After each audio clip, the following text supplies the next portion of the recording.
Today on Investigate TV Plus, a second chance after a terrible accident. I just knew that I couldn't live like that forever.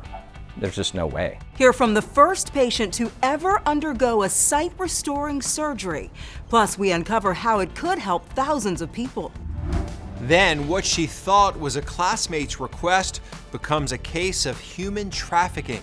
3 years where I did not say anything, but this individual used me and sold me over the internet. The survivor shares her story to help stop child predators hiding in plain sight. And an art almost lost. We call it the Homer half hitch. How a basket that carried a link to the past inspired a new generation. Nobody should ever give up the artwork and talent of their ancestors. In-depth stories that inform and inspire. You're watching Investigate TV Plus.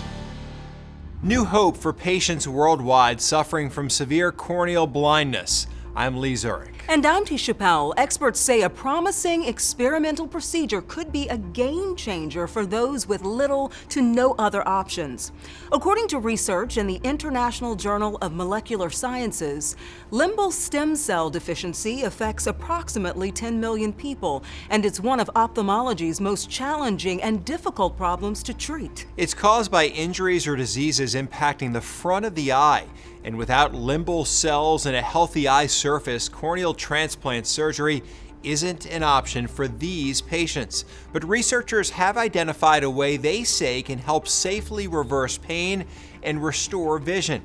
As part of its first U.S. study published in late 2023, 4 patients with severe chemical burns in one eye underwent the breakthrough treatment. Reporter Heather Graff introduces us to one of those patients who says the surgery gave him his life back.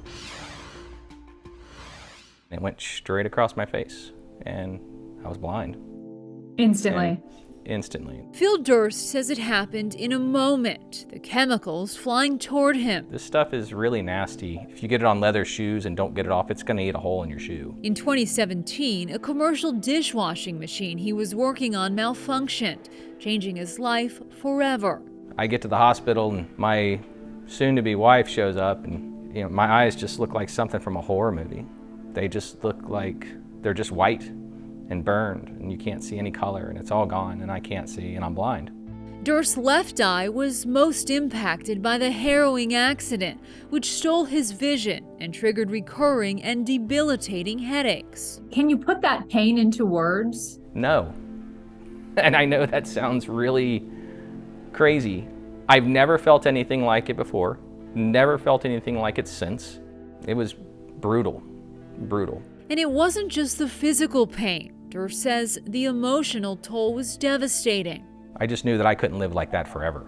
There's just no way. When all seemed lost, it was then that he discovered a glimmer of hope, an experimental procedure aiming to restore vision in patients with severe injuries in one eye. 3 fine, so I'll take it to 6. Durst was the first patient to undergo the treatment in the United States and says he had no hesitation participating in the 2018 trial. The alternative was nothing, so I was all in. We have this technology. It is safe and feasible. Dr. Ula Yerkunes, an associate professor of ophthalmology at Harvard Medical School and the study's principal investigator, says the procedure involves transplanting limbal stem cells from the patient's uninjured eye. We took a very small piece or biopsy of their stem cells from their healthy eye, grew them out in the laboratory, and the stem cells were grown to a greater number. And then the sheet of those cells was transplanted into their diseased eye. It's a novel approach she has been working on since 2006. The FDA greenlit the trial in 2014. This is really a first time corneal stem cells are grown in the laboratory and then transplanted to the patient. In some patients, limbal stem cell transplant alone can restore eyesight. In extreme cases, like Durst's, it can prepare the eye for corneal transplant, which according to the Cornea Research Foundation of America is the most common and successful form of solid tissue transplant. But it isn't possible without limbal cells. In those patients, after we repopulated them with healthy stem cells, we could do a corneal transplant. To date, Yerkunes says the standard of care for treating limbal stem cell deficiency has been to take large biopsies of the healthy eye and transfer them directly to the diseased eye. That creates quite a bit of risk to the donor eye. The transplantation of just small biopsy after expansion in the laboratory saves the donor eye from the stem cell deficiency itself. She estimates this experimental procedure could help about 1,000 patients annually and believes it could lead to even greater discoveries in the field. If we are able to apply this technology to the donor tissue, to the corneas that are coming maybe from cadavers, then we could be using it for treatment of patients who have both eyes affected. Dr. Stephen Bernstein is vice chair of the Department of Ophthalmology and Visual Sciences at the University of Maryland School of Medicine. Do you view that as a game changer? For this kind of an injury, yes, I do. And though he's not involved with this study, he is paying close attention to it. Why are these injuries so common? Because people clean their houses with ammonia. If a person has an ammonia-based window cleaner and is washing and is not using safety glasses and it splashes into their eye, it can cause the same thing. You try all kinds of treatments, and to have another approach that has a good chance of being successful is something that I would welcome. So he believes FDA approval is not a matter of if, but when. I think it'll actually become accepted very quickly. And there's a number of patients that I would recommend this to. Durst says it's been a journey getting to where he is today. He's had multiple procedures that continue to improve his eyesight, but it isn't perfect, and he still struggles with light, wearing sunglasses to help. I don't know if it's ever going to be right. Even so, he says he's grateful. My eye has been saved, it's been restored, and now I'm dealing with issues that are well within the realm of existing old practiced science to restore my vision. And wouldn't trade anything for the second chance he's been given. I got to see my kid, grow up. I missed his 10th birthday, and now I get to be part of his life. I get to be part of a normal life. The cornea surfaces of all 4 patients included in the study were restored following the procedure.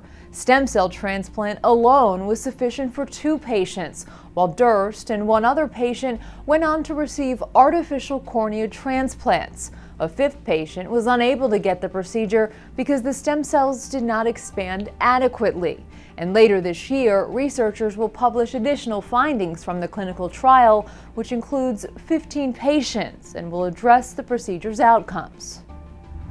Coming up, reading books out loud to kids can expand their understanding of the world. But according to the National Literacy Trust, almost 1 in 5 children between 5 and 8 years old do not have a book of their own at home.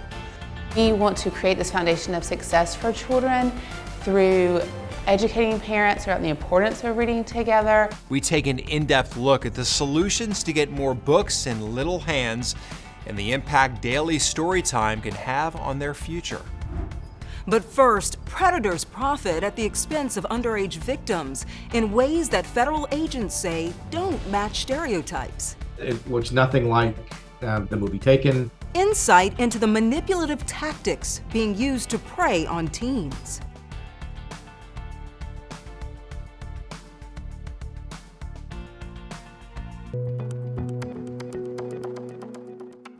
There are several types of human trafficking, including forced labor and domestic servitude. The United Nations finds the most common form authorities detect is trafficking for the purpose of sexual exploitation.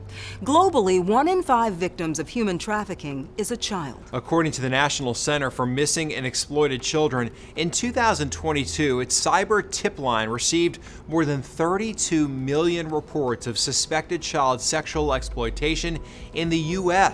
That's 15 million more reports than 2019.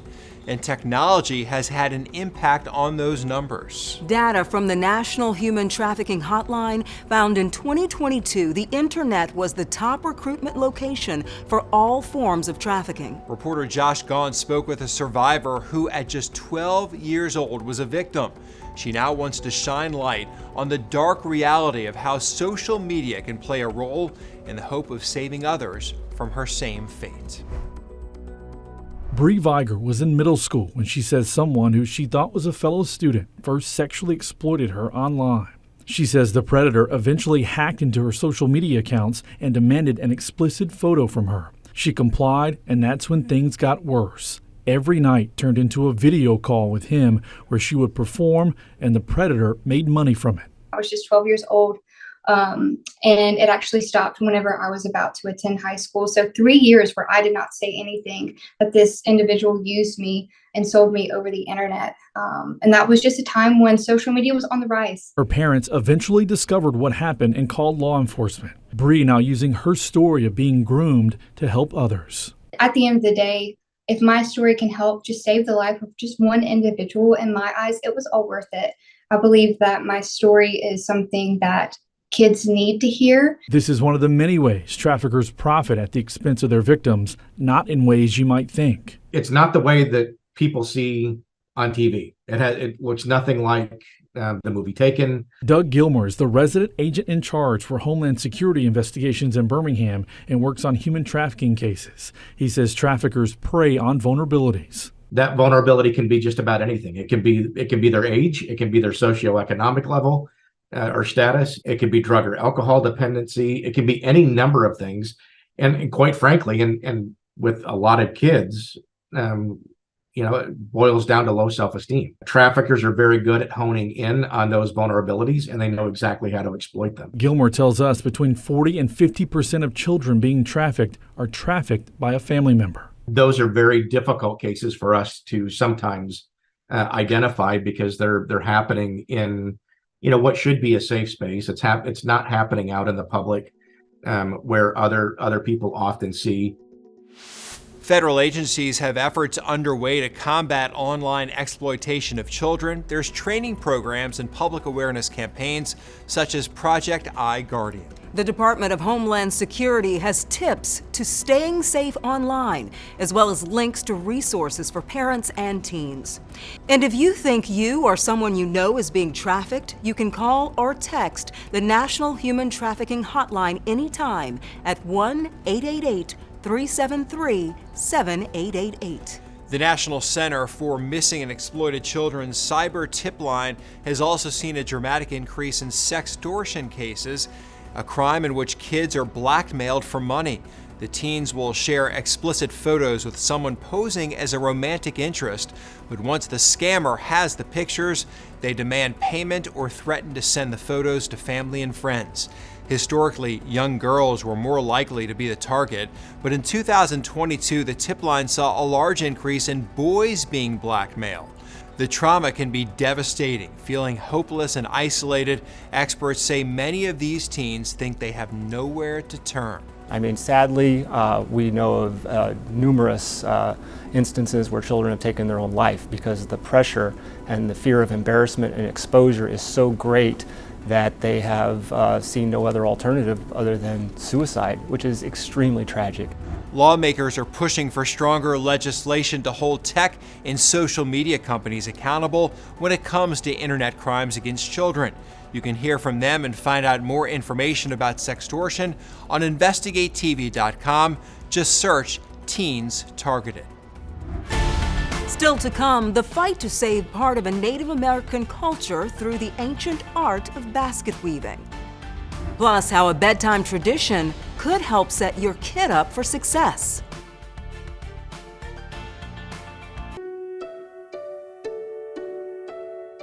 About 1/3 of children in the U.S. arrive at kindergarten without the skills they need to do well in school, and this can include recognizing words and colors or being able to communicate what they need and listen to instruction. But according to the nonprofit Reach Out and Read, something as simple as daily story time at a young age could set them up for success. Reporter Carrie Beal explains how reading with your child can promote social, emotional, and cognitive development.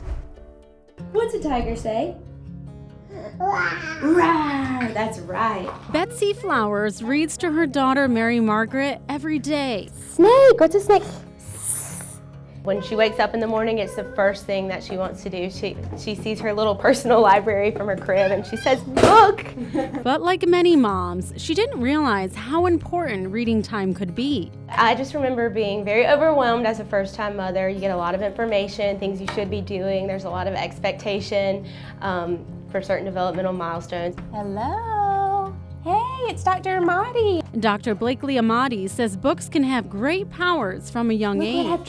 And so we've known for a long time that reading aloud really helps expose children to words. We talk about talking, reading, and singing all the time. It's why the nonprofit Reach Out and Read started providing free books for children at each wellness visit. They started this program as a way to promote early literacy in childhood, knowing that most of a child's brain development, about 80% of it, happens in the first 3 years of life. And what a child experiences during that window could have irreversible effects. We want to create this foundation of success for children through educating parents about the importance of reading together. Emily Bartels with Reach Out and Read in South Carolina says reading aloud together can improve your child's listening skills, and it helps create stronger bonds. Sometimes I think it's just the routine and it's part of what we're doing, but there's so much more happening when they're snuggling with the book and they're spending that time together. The one-on-one time with your child can impact their behavior. Those sorts of interactions is what is really protective for that child forever. It really buffers against other adverse childhood experiences and helps them develop emotionally, behaviorally, and cognitively. And by reading to your kids, your child is more likely to understand words and phrases at a young age. And have other reading behaviors that were positive, like going to the library, using the books to tell other stories to their children or point out colors. We have a dog, and so she'll point to him and say, whoop, whoop. So it's awesome. Reach Out and Read says among families who participated, children's language development was improved by 3 to 6 months. And parents were 2 times more likely to read with their children at least 3 times a week. It makes me feel really proud. It makes me feel like I'm actually doing something to contribute to her growth. Something simple, like I said, anyone can do that. It's a simple daily task that can impact your child for a lifetime. Good job. The end. Yay! Reach Out and Read has more than 6,000 program sites across all 50 states, and they've reached more than 4 million children. You can find a program near you on reachotandread.org. Still to come, a way of weaving nearly forgotten. So this is palmetto that's not been put back in the water to dampen it. Meet the women working to preserve their native tradition for generations to come.